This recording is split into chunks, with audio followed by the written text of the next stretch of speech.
코로나19 신규 환자는 6,790명으로 완만한 감소세를 이어가고 있습니다. 위중증 환자도 50명으로 1년 7개월 만에 가장 적었습니다.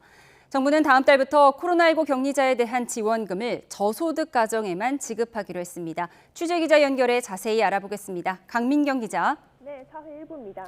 네, 코로나19 신규 환자 감소세를 유지하고 있다고요?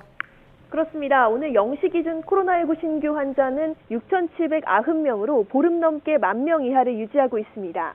전날보다 437명 줄었고 일주일 전보다도 82명 줄었습니다. 국내 발생은 6,705명, 해외 유입은 85명으로 해외 유입 비중이 증가세입니다. 위중증 환자는 전날보다 2명 줄어든 10명입니다.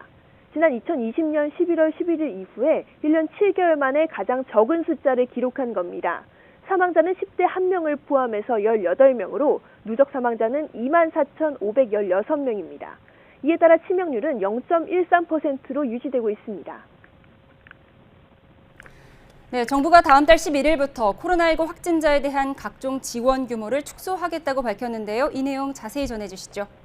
네, 정부는 코로나19 감소세가 안정적으로 유지됨에 따라 다음 달 11일부터 격리자가 받는 생활지원금 지급 대상을 축소하겠다고 밝혔습니다.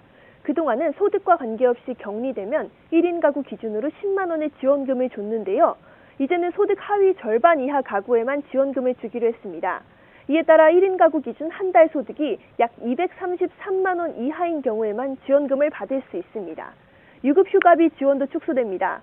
원래는 모든 중소기업이 대상이었는데 이제는 종사자 30명 미만인 회사로만 지원 대상이 줄어듭니다. 그러나 정부는 중소기업 종사자 가운데 75% 이상에게 지원이 유지될 거라고 설명했습니다. 정부는 코로나19 재택치료자의 진료비도 환자가 일부 금액을 부담하도록 했습니다.